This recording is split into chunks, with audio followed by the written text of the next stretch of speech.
Bien, como habíamos adelantado al principio del programa, hoy tenemos una grabación particular. Yo tengo la suerte de estar presencialmente con María Fernanda Barreto, a quien vamos a entrevistar para Esquina América.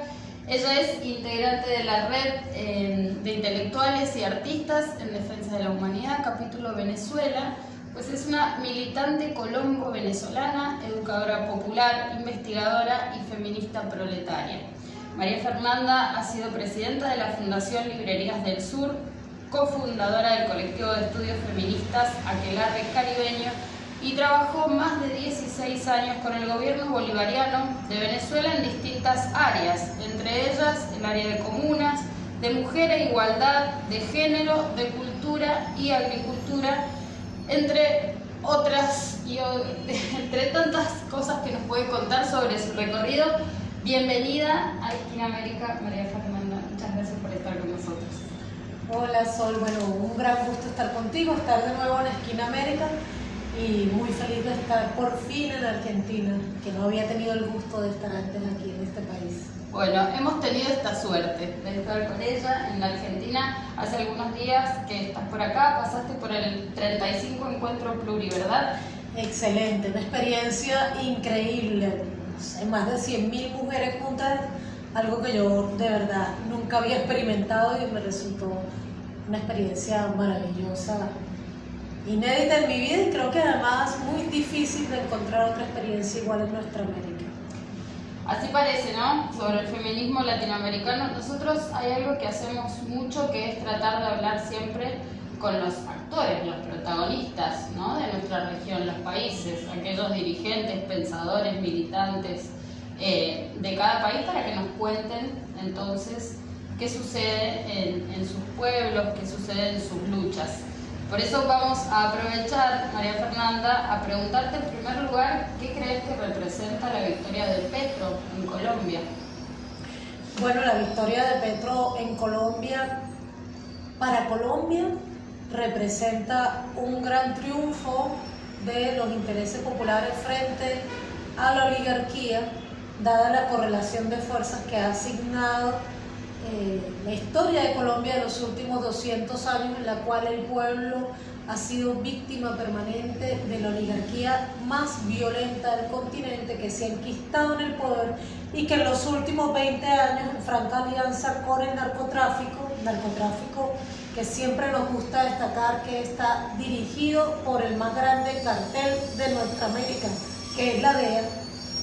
La DEA. Pues tuvo una expresión máxima en el uribismo que en las últimas 2 décadas gobernó Colombia. Entonces, desde esa correlación de fuerza, el que haya llegado al poder un gobierno progresista, un gobierno de un pacto de fuerzas en las que están fuerzas de izquierda, tanto partidos políticos de izquierda como movimientos y organizaciones políticas de base de izquierda, junto a movimientos que se autodefinen progresistas e incluso de derecha, digamos, liberal, más tradicional, pero que calzan ahí en algunos aspectos con el progresismo, pues también es una experiencia inédita, porque en Colombia la unidad no ha sido precisamente la característica, tristemente, de quienes han enarbolado las banderas de las luchas populares. Siempre nos hemos dividido. Entonces allí, en esa correlación de fuerzas tan desfavorable tradicionalmente a los pueblos, donde resistir y luchar nos cuesta la vida, le cuesta la vida a quienes además están en el territorio. Yo nací en Colombia y mantengo vivas mis dos historias acumuladas, pero vivo en Venezuela. Creo que toda mi admiración y respeto la merecen quienes están luchando desde el territorio, que arriesgan su vida. Pues desde esa correlación tan dura de fuerzas creo que es muy importante para Colombia lo que está pasando, que llega este pacto histórico encabezado por un hombre que no tiene ningún apellido que lo vincule a esa oligarquía, que no viene de los que ya han sido presidentes de Colombia, porque además tampoco ha habido presidentas. Yo trato de usar siempre el lenguaje inclusivo, pero en Colombia hablamos de presidentes. La primera vicepresidenta de la historia también es Francia, ¿verdad? No. ¿Ah?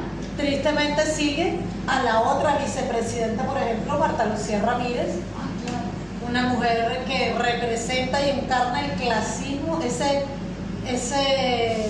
ahí sí vamos a usar la palabra empoderamiento, que a mí no me gusta usar porque es muy del Banco Mundial, esa mujer que se empodera, esa mujer burguesa, clasista, racista, que se empodera, que llega al poder político y que ejerce un poder absolutamente patriarcal. Esa mujer que para nosotras, las feministas proletarias, está muy lejos de nuestras luchas y que está encarnada en ella, en Margaret Thatcher, en Hillary Clinton, en Condoleezza Rice, en Madeleine Albright, tantas otras mujeres opresoras de nuestros pueblos que han pretendido convertirse en figuras del feminismo cuando en realidad son figuras femeninas del patriarcado. Francia Márquez es también allí un gran triunfo para nosotras, porque Francia sí es una mujer que es feminista popular, que viene de reivindicar, de luchar por las negritudes, por su relación con el territorio, que tiene conciencia de clase, que tiene una conciencia étnica y que además se ha declarado públicamente siempre como una madre soltera, que además fue trabajadora doméstica y que no ve el llegar a la presidencia como digamos, un aumento de su estatus, sino una posibilidad de luchar por las mujeres que viven lo que ella ha vivido todos estos años. Entonces ahí tenemos mucha esperanza y tenemos preocupaciones también. En el contexto nuestroamericano, sobre esto también ha sido muy importante, sin olvidar que no es un gobierno revolucionario, pero que es muy importante para esa correlación de fuerza. Pues hay que decir que la llegada de Gustavo Petro, si bien calza con otros experimentos de gobiernos progresistas que ha avalado los propios Estados Unidos, particularmente el gobierno de Biden, como una salida blanda, ¿no? Para asimilar el descontento popular que crece en América Latina, y tenemos ahí el caso Boric, por ejemplo, ¿verdad? Pero que bueno, puestos a elegir entre un Boric y un Kast, pues no había más opción, ¿verdad? Pero que viene a calzar dentro de unos gobiernos progresistas que sobre todo el Partido Demócrata está tratando de utilizar para enfrentar además una posible vuelta al poder del propio Trump en las elecciones presidenciales de Estados Unidos, y sin duda un avance del Partido Republicano en las próximas elecciones de medio término en los Estados Unidos.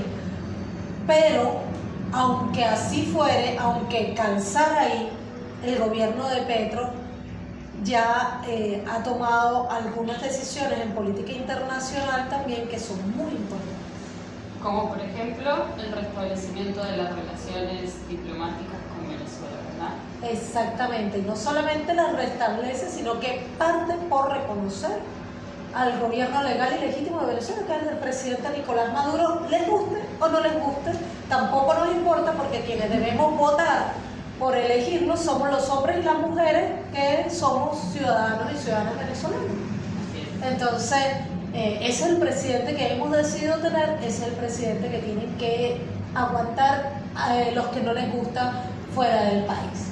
Y así lo ha sido, y Petro en eso siempre fue coherente. Siempre, desde el principio, dijo que era una locura reconocer a un hombre que se había autoproclamado en una plaza y romper relaciones con Venezuela. Evidentemente, incluso muchos sectores de la burguesía colombiana estaban exigiendo hace mucho rato que se restablecieran esas relaciones, porque hay una relación comercial, con una balanza comercial que durante muchos años estaba además a favor de Colombia.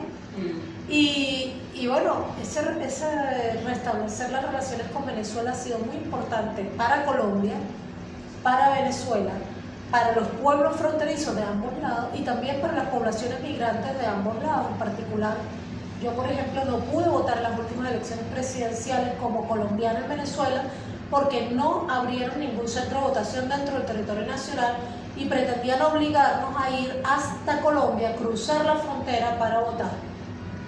Y eso viola mis derechos fundamentales como colombiana, y por lo tanto yo no la avalé, además de que viola los derechos de los muchos compañeros y compañeras colombianas que están en condición de asilo en Venezuela y que por supuesto perderían el asilo si cruzan la frontera para ir a votar. Entonces, esos tipos de cosas y violaciones aún más graves a nuestros derechos han ocurrido al romperse las relaciones entre ambos países, que bueno, fue el exabrupto al que logró llevarnos el último gobierno uribista de Iván Duque, que ojalá sea el último gobierno uribista de la historia de Colombia. Ojalá. Y entonces ahí son los geopolíticos. Sí. También se ha planteado el gobierno de Petro que Venezuela regrese a los organismos de integración regional. Y eso para nosotros ha sido también muy importante porque recientemente entrevistamos, está en YouTube, ¿me puedo hacer la propaganda? Sí, claro, hágala, en mi canal de YouTube, que es María Fernanda Barreto, se encuentra, entre otras varias carpetas, una carpeta que se llama Nuestra América en Palabras, donde estamos haciendo entrevistas para comprender la guerra y construir la paz. En este caso de Nuestra América, pero hemos partido muy centrados y centradas en Colombia porque la paz de Colombia es quizás el objetivo más inmediato para poder hablar de paz en Nuestra América, lograr la paz en Colombia. Y entonces la primera entrevista la hicimos con el jefe de la Delegación de Paz del Ejército de Liberación Nacional, que está en La Habana, Cuba, y la segunda la hicimos con la senadora Gloria Flores, que es quien preside la Comisión de Relaciones Exteriores del Senado, pero además la presidenta del Parlamento Andino. Por eso es que me acordé, porque precisamente con ella hablamos de la importancia de que Venezuela regrese al Parlamento Andino y, por cierto, Argentina también. Entonces están ahí ahora los dos entrando como observadores para hablar de un ingreso al Parlamento Andino de nuestros países, es decir, volver a fortalecer los organismos de integración regional donde alguna vez tuvimos mucho peso, nuestros países tuvieron mucho peso, sobre todo en los tiempos del principio del siglo XXI, en los que se vivieron cambios realmente importantes para nuestra América a favor de nuestros pueblos. Ese regreso a esos organismos de integración regional con plena conciencia de nuestra soberanía y el derecho a la autodeterminación de nuestros pueblos, pues sin duda va a ser muy importante no solo para Venezuela, sino para todos nuestros pueblos, que podamos volver a entrar ahí en ese relacionamiento activo. Sin ninguna duda, y nosotros siempre nos preguntamos, por supuesto, por los mecanismos de integración regional, pero antes de salirnos de Colombia, te quiero preguntar, yo entiendo que es complejo y que demanda un tiempo de reflexión importante, pero que menciones algo en relación a la posibilidad de efectivamente y de una vez por todas avanzar en un proceso de paz, de negociación con... Digo, ha habido intentos, quien no cumplió hasta ahora con esos acuerdos, sin ninguna duda, fue el gobierno de Colombia.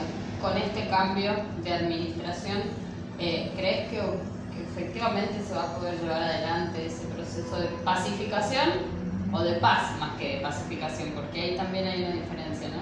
Sí, bueno, varias cosas que mencionaste ahí quisiera como puntualizarlas, ¿no? Ciertamente es tan importante para todos y todas, y sobre todo para quienes somos colombianos y colombianas, que podamos llegar a una Colombia en paz, que es allí donde hemos centrado los últimos trabajos, y por eso estas entrevistas de Nuestra América en Palabras. Luchamos y queremos, soñamos la paz para Colombia. No queremos la pacificación de Colombia, porque entendemos la diferencia entre paz y pacificación. Una como un proceso de construcción histórica con P mayúscula que incluye justicia, y esa es la paz.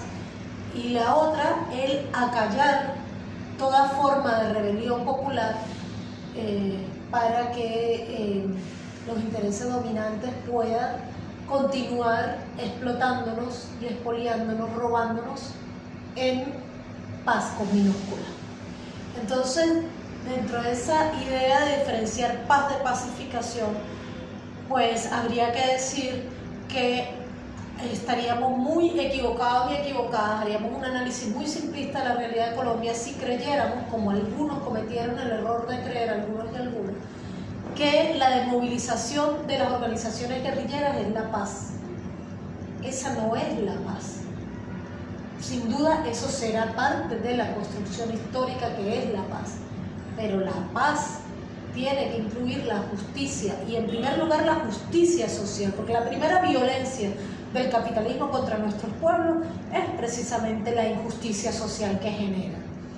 Y también, por supuesto, la justicia en términos legales, eso también forma parte de la construcción histórica de la paz. Y en el caso de Colombia, por ejemplo, hay un clamor popular por acabar con la impunidad de ese criminal genocida que es Álvaro Uribe Vélez, y también con terminar la injerencia estadounidense sobre Colombia y recuperar la soberanía.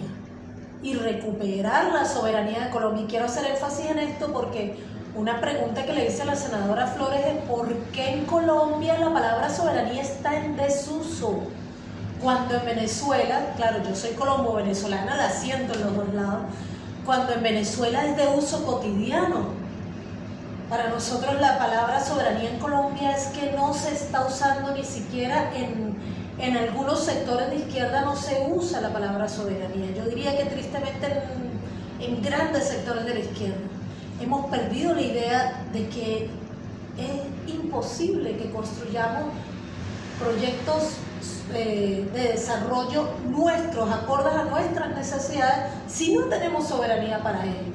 Y no hablamos de una soberanía que promueva la xenofobia o que rompa con el internacionalismo de los revolucionarios y las revolucionarias, sino de una soberanía que por el contrario nos permita hermanarnos con los otros pueblos en igualdad y en plena solidaridad. Y eso lo hemos perdido en casi toda nuestra América. Se ha recuperado con los procesos revolucionarios en particular, por ejemplo en Cuba y en Venezuela el tema de la soberanía, igual en Nicaragua es fuerte, y aquí en Argentina también lo sentimos. Sin embargo, creo que te contaba ayer yo tuve una...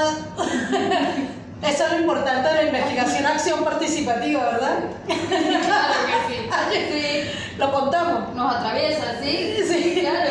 Ayer fui a un lugar a comerme un choripán y me lo sirvieron con una bandera inglesa encima. Y yo no me lo podía creer. Es que es increíble. Es increíble. Fue tanto mi impacto que ni siquiera me atreví a tocarlo. Fue así como, como si me lo hubieran, dice mi hija, que yo reaccioné como si viniera con un pelo, una cosa así.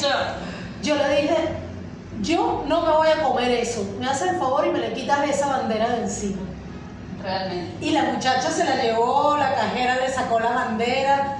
Luego me hicieron caer en cuenta que la culpa no es de la muchacha que me la trajo, evidentemente. Así que conversé con ella y ella me dijo, no, yo te banco. O sea, ¡ay, qué bueno! Eso traducido por el resto de nuestra América es como que yo estoy de acuerdo contigo.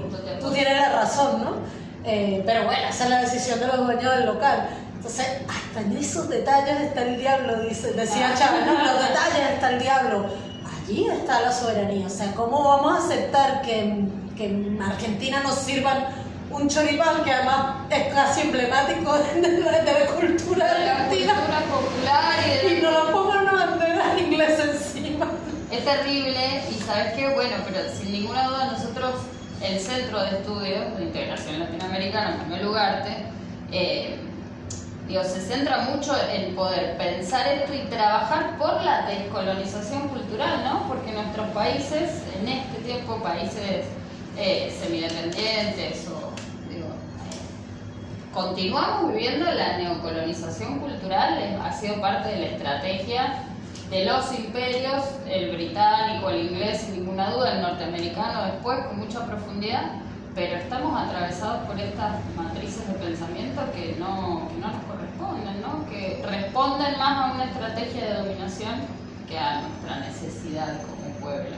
Claro. Y eso continúa actuando permanentemente en nuestras sociedades. Y lo más terrible es que va a tender a agudizarse.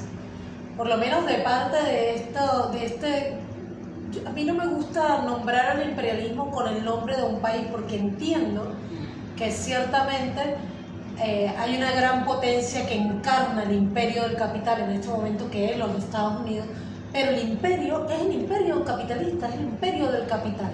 Y en ese imperio del capital, por supuesto, se dan la mano los Estados Unidos, Inglaterra o todos los países europeos en general, ¿no?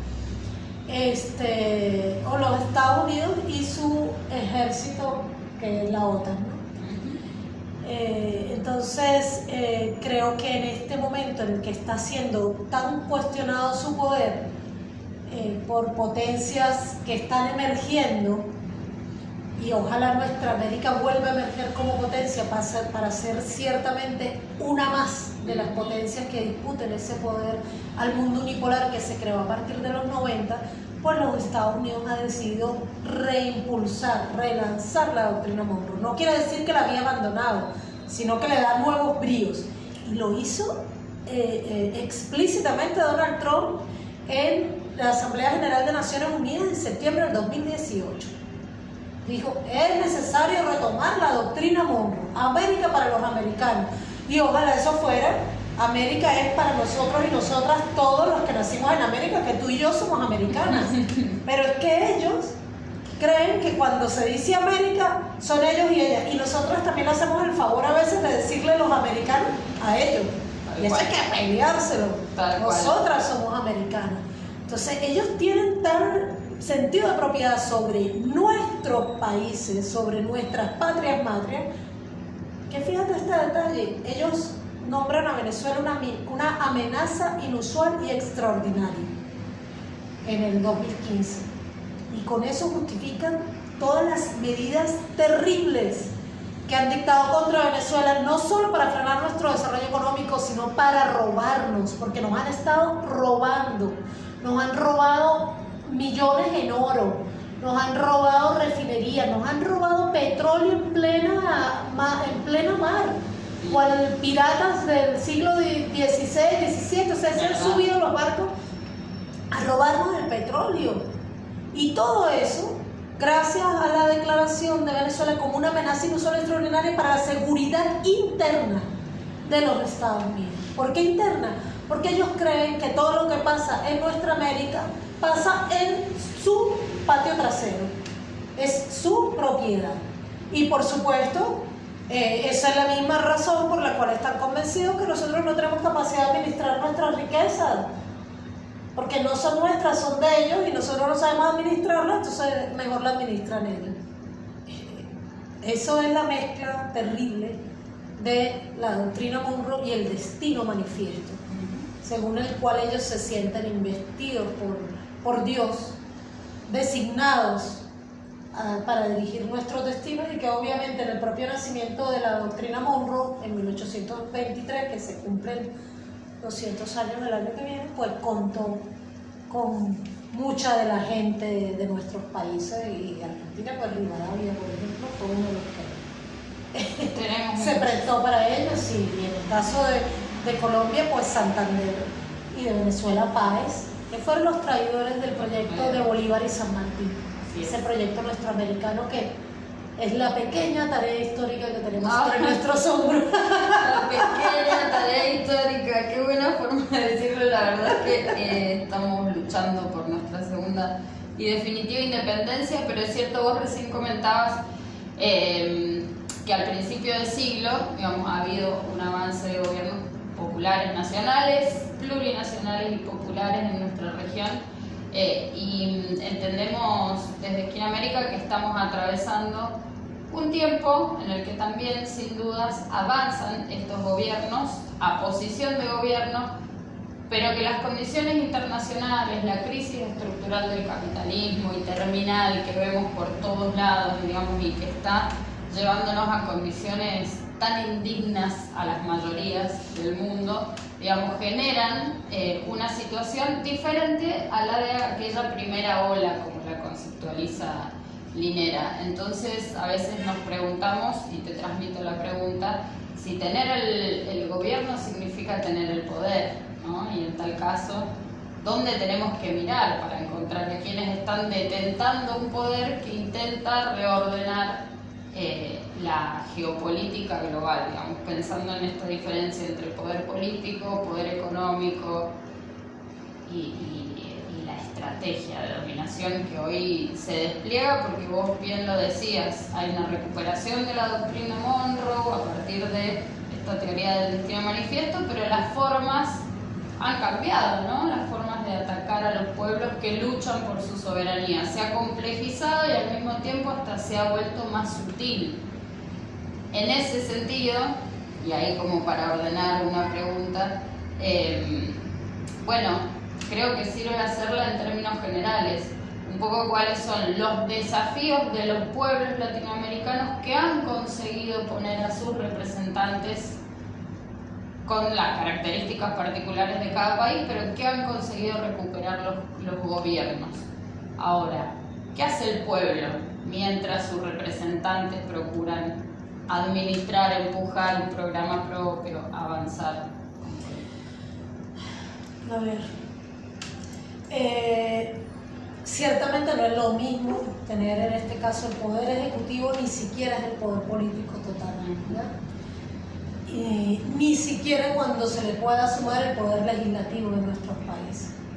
En el caso de Colombia, por ejemplo, el poder ejecutivo es una muy pequeña parte del poder, porque hay grandísimos poderes de facto. Muchos de esos poderes de facto están presentes también en el resto de los países de nuestra América, pero en Colombia tiene un enclave fundamental. Un poder de facto, las corporaciones mediáticas, son un poder de facto en toda nuestra América, en todo el mundo. Y esas son además corporaciones mediáticas occidentales que han logrado imponer su supuesta verdad, incluso por encima de los pueblos, digamos, no occidentales o más allá de Occidente, ¿no? Nos han impuesto su visión de la realidad. Y romper con ese poder en nuestra América, bueno, es el esfuerzo en el que estamos nosotras ahora, ¿no? Tratando de hacer otra comunicación, una comunicación popular, una comunicación comprometida con el poder popular.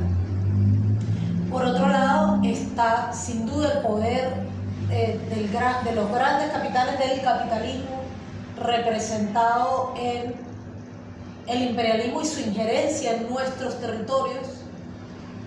En el caso de nuestra América, su injerencia que es militar regular y militar privada, pero que también es paramilitar, y que en el caso de Colombia tiene también uno de el enclave más grande de ese paramilitarismo al servicio de las grandes corporaciones y del imperialismo y de las oligarquías, pero que tristemente también comparte ese paramilitarismo con Mesoamérica, México, Honduras, Guatemala, otros países donde ese paramilitarismo ha ido creciendo y que ha tratado de invadir Venezuela sostenidamente. Desde el 2002 hay una invasión paramilitar desde Colombia hacia Venezuela y una paramilitarización de la delincuencia común, adaptándola al paramilitarismo colombiano, bueno, colombiano formado siempre por los Estados Unidos, pero ya colombiano.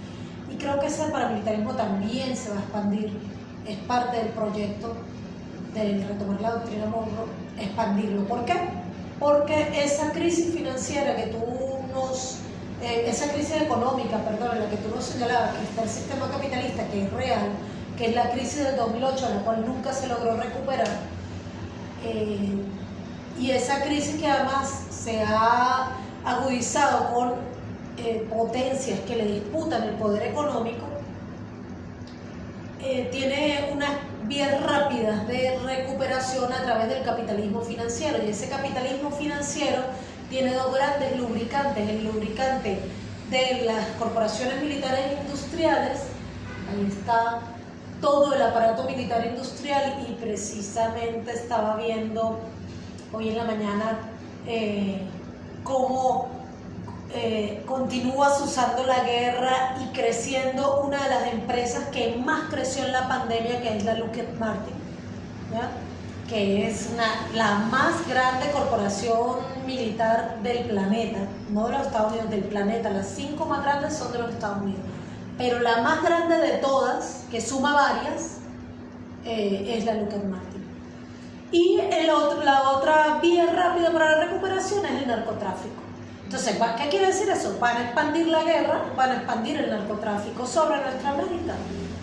Y esa es parte de su plan. Entonces esos son grandes poderes de facto que vamos a tener que confrontar y que tienen que confrontar nuestros gobiernos cuando hablamos de gobiernos que representan los intereses populares. Y allí entonces entra el papel de los movimientos sociales, las organizaciones populares, de quienes trabajamos desde la base. Y es que no hay gobierno que se sostenga sin pueblo. No hay contradicción que se pueda resolver sin pueblo, porque por más que tú quieras darle, por ejemplo, una resolución legal a una gran contradicción como la propiedad de la tierra, por ejemplo, que en Venezuela se han construido leyes de verdad hermosas y muy radicales, pero si eso no se llena de pueblo, si no es el pueblo el que sale a defender una reforma agraria real en nuestros países, pues eso no se concreta. Y más aún cuando hablamos de gobiernos progresistas como el de Petro que está asumiendo, donde ya hemos visto contradicciones entre el campesinado y las organizaciones indígenas y negras que hablan de liberar la tierra de los terratenientes y paramilitares que las han expropiado, y un sector del gobierno, incluyendo tristemente nuestra vicepresidenta, sale a decir que son invasores.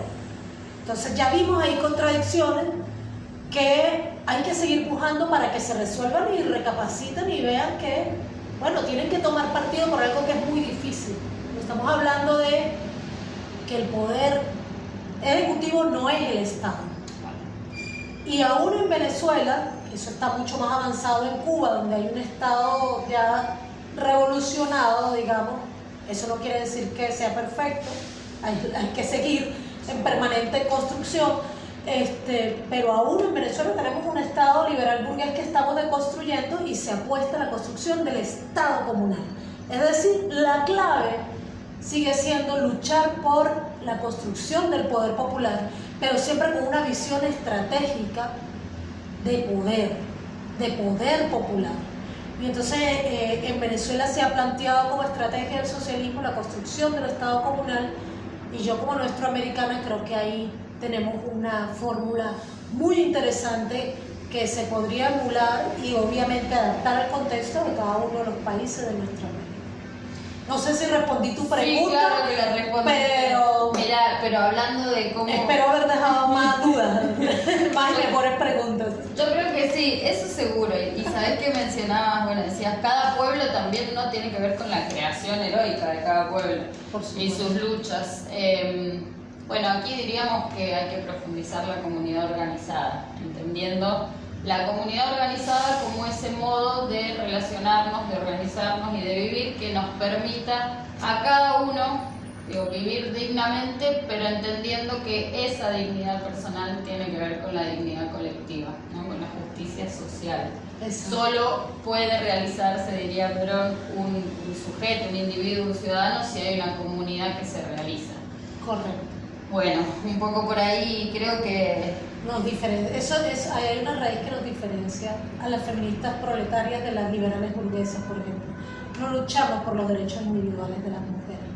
Así es. Luchamos por una transformación de una sociedad patriarcal que nos oprime por igual, incluso un poco más a las mujeres, sí, pero en general económicamente nos oprime a hombres y mujeres y disidencias. Entonces ahí una cosa es luchar por los derechos individuales de las mujeres y otra cosa es luchar contra el patriarcado. Ahí hay un tema para otra entrevista, en otro momento conversamos al respecto. Me encantaría, vos sabés que sí, porque bueno, yo tampoco quiero robarte más tiempo. Obviamente estamos muy contentos y contentas de estar con María Fernanda Barreto en Esquina América. Ella ha pasado otras veces por aquí porque realmente su valioso análisis y su valiosa voz para Esquina América es fundamental. Gracias por eso. No, de verdad lo decimos. Pero bueno, para ir cerrando un poco, también mencionabas hace rato la cuestión de la necesidad de fortalecer nuestros mecanismos de integración. En tal sentido, ¿qué dirías respecto de la situación hoy de la CELAC? Porque yo te digo, antes de esto, de tu respuesta, digo, hay un intento, incluso Maduro está demandando bastante el tema de la institucionalización de la CELAC entendiendo que eso le daría margen de acción como mecanismo de integración, ¿no? Como organismo regional. ¿Vos crees que es por la CELAC, es por otro lado? La integración regional, ¿sobre qué debería? Y creo que mucho has dicho en términos de la soberanía y la lucha por la soberanía, pero ¿hay particularmente algo que debería estar preocupándonos como región y queriendo llevar esos debates a mecanismos de integración regional hoy? Sí, yo creo que la integración tiene que ser por distintas vías. Los foros de integración política de los gobiernos son muy importantes, siempre y cuando en esos foros de integración las contradicciones entre nuestras naciones colonizadas, subordinadas, sumergidas, decía el compañero Alejo Brignole, y el imperio capitalista y su expresión en los países neocoloniales o sumergentes se resuelva o tienda a resolverse, se plantee, se ponga sobre la mesa, se ponga como problema. Pero además de eso también es importante hablar de integración económica. Yo estaba escuchando hace poco a la FAO hablando del impacto de esta guerra en Ucrania en economía sobre nuestra América y decía que menos del 30% del comercio de nuestra América es entre países de nuestra América y eso no tiene lógica. Los primeros que deberían comprar los productos de un país de nuestra América sería otro país de nuestra América, sobre todo cuando sabemos que tenemos una diversidad de pisos climáticos, de desarrollo productivo, etcétera, que hace que en algunos países se produzcan cosas que en otros no y que se necesitan. Entonces no tiene sentido que compremos de Venezuela productos en Europa o en Asia que se producen en otro país de nuestra América, por ejemplo. Eso también tiene que mejorar. Pero insisto en que lo fundamental es la integración de nuestros pueblos desde abajo. Ahí la integración cultural, pero también la integración de nuestras luchas. Un poder popular que tiene que luchar por la construcción de la soberanía, pero a la vez esa soberanía se construye tejiendo redes con los otros pueblos, particularmente con sus vecinos y vecinas, que somos una misma patria madre que es la nuestroamericana, ¿no? Entonces, ese fortalecimiento de las redes entre movimientos de mujeres, movimientos estudiantiles, grupos ecologistas, grupos de teatro, ese tejido de redes, comunicadores y comunicadoras populares, comunitarios, ese tejido real en la práctica, y por supuesto el terminar con las divisiones internas, porque en casi todos los países los revolucionarios y las revolucionarias nos hemos dejado dividir y hemos dado prioridad a lo que no nos une, cuando, como decía el padre Camilo, hay que dar prioridad a lo que nos une y dejar para después lo que no nos une, y no hemos aprendido el valor de esa unidad y tenemos que aprenderla, porque ese fue, y volvemos al principio, cerramos así, sí. Esa fue la razón del abrazo entre Bolívar y San Martín, que no les quedó fácil, no lo hicieron vía Zoom. No.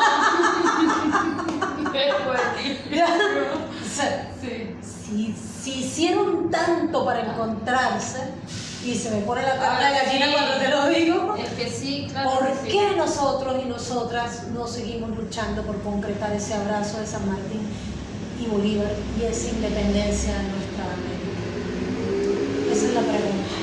Esa es la pregunta, la responderemos luchando. Muchísimas gracias, realmente. María Fernanda Barreto ha pasado una vez más por Esquina América, no será la última. Una educadora popular, militante proletaria, una compañera, permitime decir, que de verdad resulta de las imprescindibles, trabaja por el poder popular hace muchísimos años y en eso andará. Nos encontraremos en una próxima entrevista y siempre en la lucha. Gracias María Fernanda. Y un abrazo para todo el equipo de Esquina América y bueno, y para todos y todas quienes han tenido la paciencia de escucharnos. No, qué paciencia. Una cosita más y con esto cierro. Mañana además va a estar María Fernanda dando un taller de educación popular en la UNLA con los centros de estudiantes. Después le vamos a contar también. Y el domingo presentando mi libro. Cuéntalo. Nuestra América en Palabras, entrevistas para comprender. Son 10 entrevistas para comprender la guerra y construir la paz. Es como la primera parte de este ciclo que ahora comencé con Viero. Y lo publicó aquí los compañeros de Acercándonos Ediciones, entonces lo vamos a estar presentando, creo que es la Feria del Libro Cubano, ya el domingo a las 18 horas puede ser. Bien. Ahí vamos a estar con el sociólogo argentino que me hizo además el gran honor de prologar mi libro, que es Atilio Borona, quien quiero y admiro muchísimo y que es el prologuista de mi libro. Así que ahí vamos a estar el domingo. Ahí vamos a estar el domingo también nosotros. Bueno, les esperamos. Gracias, Mar. Gracias.